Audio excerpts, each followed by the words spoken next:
We've arrived at the top floor in AM. Metroid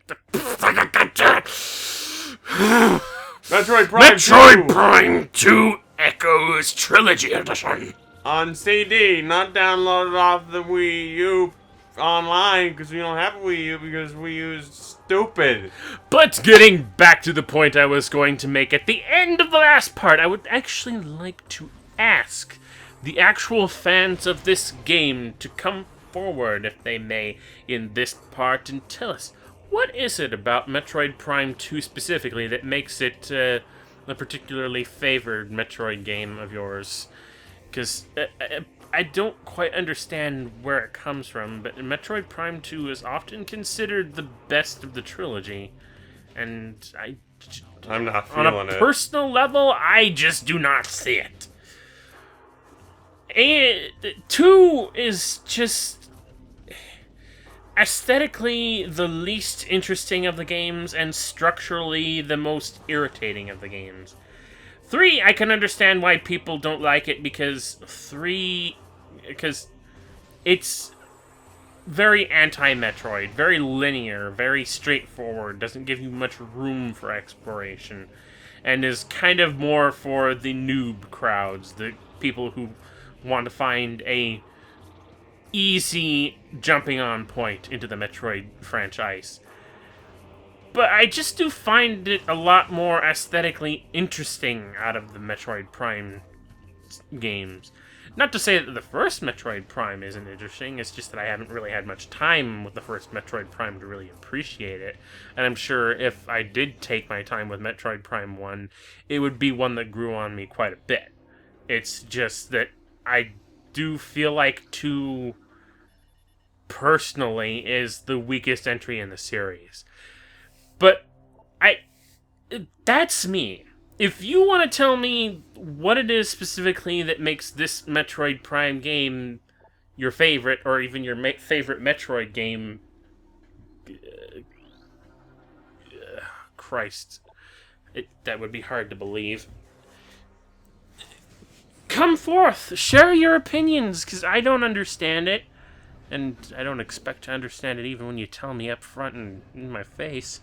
But I want to at least seem marginally sensitive to this kind of thing. I don't know.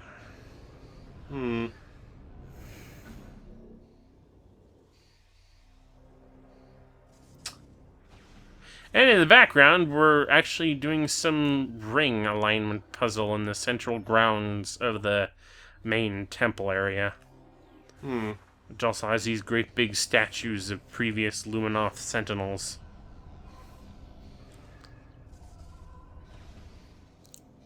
Okay. I'm turning the wrong rings. Turn. No. Turn. Ah. Okay, that's lined up. Now we go back to this one over here,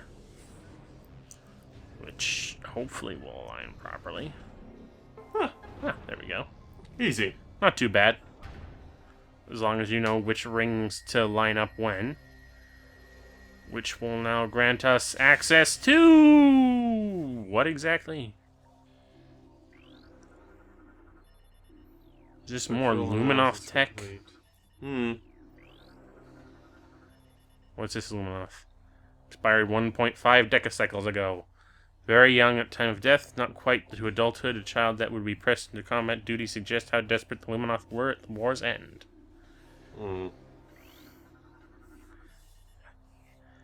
Dead for 1.5 decacycles.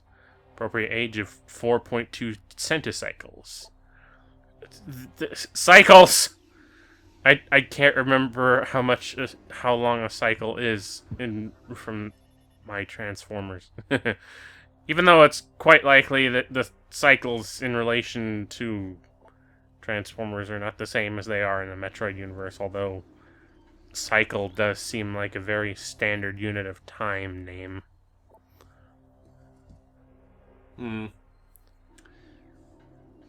Lot to scan here. Well, I don't have to scan all this stuff. I just thought it would be interesting to bring up for the sake of intrigue, but being as we're not really paying attention to anything anyway, I suppose it was a pointless gesture. So, we have... what is it? Seeker Launcher. Oh boy, one of the most situational power-ups I've ever encountered. Basically, it's only really important for the specific door lock mechanisms where you have to hit every single bit at the same time with missiles. You lock onto Multiple targets at once, fire a cluster of missiles at him. 3.3 decacycles ago. Lack of nourishment. She remained at her post despite the fact that she was starving to death. Wow. What a way to go. Good job? Question mark? I mean, how are you going to man your post if you starve to death? I don't know. But, she did it. Right up until she died. Oh, another dead one. Okay, that one I had to scan. Oh, we're back here. Well, can we leave yet? I doubt it. Okay, so that's our way of getting back up there. Just want to get off this rock, nuke it from orbit, you know. Nope, it's still smoking. Ah, crust. And just all sorts of readouts here that I don't understand. But, hey, at least we have ourselves a nice recharge station by coming here. You want to say, well... Why I wouldn't want to say.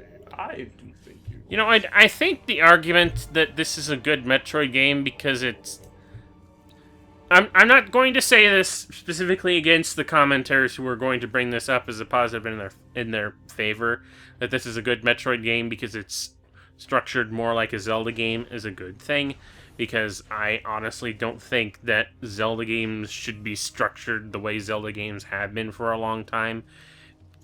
Personally, I feel Zelda games would benefit more from being more like a Metroid game, or in fact, an older Zelda game, or how about a Bethesda game? Oh, hi. We now have another trooper type, a Dark Missile Trooper. Essentially, you're saying it would be preferable if things were a lot more open-ended than they are here. Yeah. Yes. And people would argue that that would give you that would give you a sense of being lost, but that's kind of the way games like this are meant to be. It's supposed to be open-ended, explorative. You figure out things on your own. Too many games nowadays are so hand-holdy in that regard. Well, yeah, it kind of irritates me that you have to go back to Luminar. And I mean, if anything, the thing that I've kept shut off during the course of playing these games thus far is that there is an actual hint system that will actually direct you where you need to go, and if I wasn't using a guide, I'd probably be using that to get through this game. Because this game isn't that memorable enough to me to actually... I don't know why this is so funny to me. To the point where I can go without looking at the hint log things. And of course, it's the same in the first Metroid Prime, but I could potentially turn that off and still not feel like I'm lost in that game. Places are more distinctive and there's not so much dimensional flux to deal with. It's a maze. It's a maze. And again, I feel like the first Metroid Prime did it fine like that, and it's just so many people are asking the game to hold their hands while they're going through it these days that make structures like the Metroid and Zelda 1 hard for the general... hard to swallow? But that's just the way these games always were. So, again, if being lost is a problem for you, my answer to that is deal with it.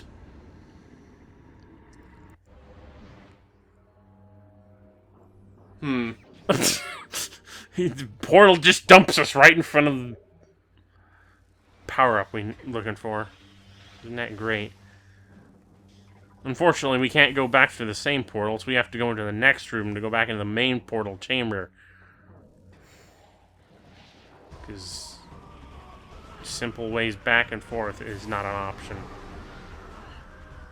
Burn. Burn to death. Pirate scum.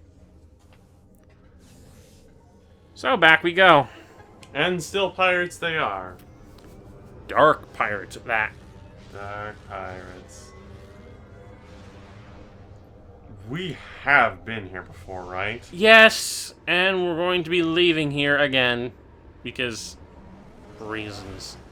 So back into the light, Samus. Into the light. Remember the light. It's not that I don't hate revisiting places, obviously, in a game that's open-ended. It's, I don't know, it just... it not only is, like, the Metroid Prime games, and this is an issue I just generally have with them, is that it's easy for me to get... I don't get lost in adventure games. I get lost in Metroid Prime because it's structured like a maze. Yeah. And not only that, in this well, one... I think for the sake of the Metroid sort of power-ups and whatnot, having it sort of clustered together and maze-like is part of what makes it... I just feel like that's probably... They thought they had to do it that way so that they didn't have so many power-ups that really broke the game. Of course, when they nerf most of the power-ups, like the space jump and the screw attack, that's really not too much of an issue anyway. I think that this would be this does feel like a game that would just be very difficult to navigate without a guide. I mean, you know, we're on about... Or the hint system. We're on about how we want things to be open-ended and not be handhold, but this dang game... Even if you did pay attention to the Luminoth, how the heck would you know where to go? Everything looks the same. And then there's issues like this, where the Seeker Missile just won't do its job. And that's, what, 15 missiles out the door? Plus an extra 3 simply because I had to use 1 missile to begin the Seeker charge.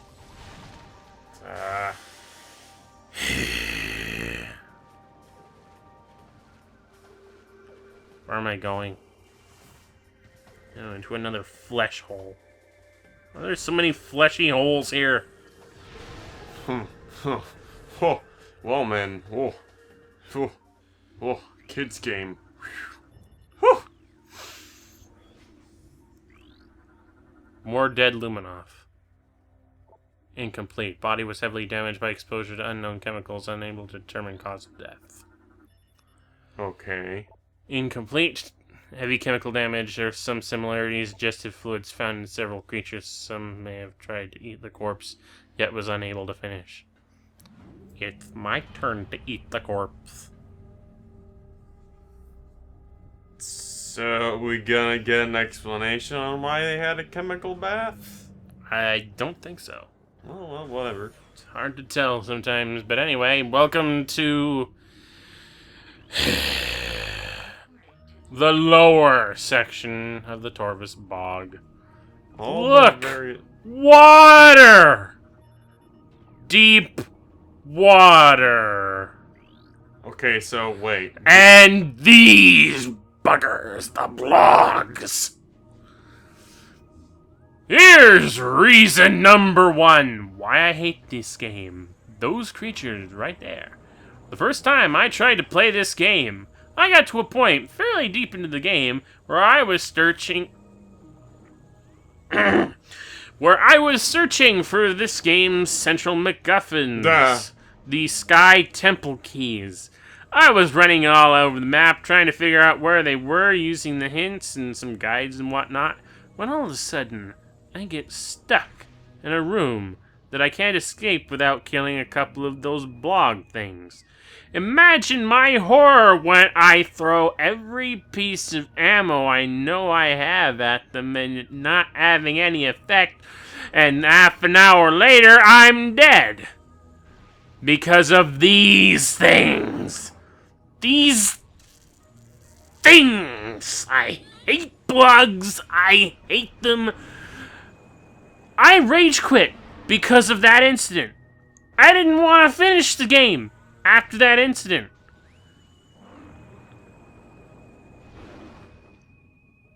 Like, already this game doesn't have much good going for it. Then I get to a point where I'm hung up by those. Those butthole mouth things. Yes. I just... no, the whole game falls apart because of that. The whole game. I mean it, people. That was a game killer, and... I'm sorry? It was. It just was. I'm never going to get over that. There's literally no way to kill them outside of one very specific instance. Oh no, there's an easy way to kill him. It's just that I fucked it up every single fucking time in that one room. It didn't help that there were two of them.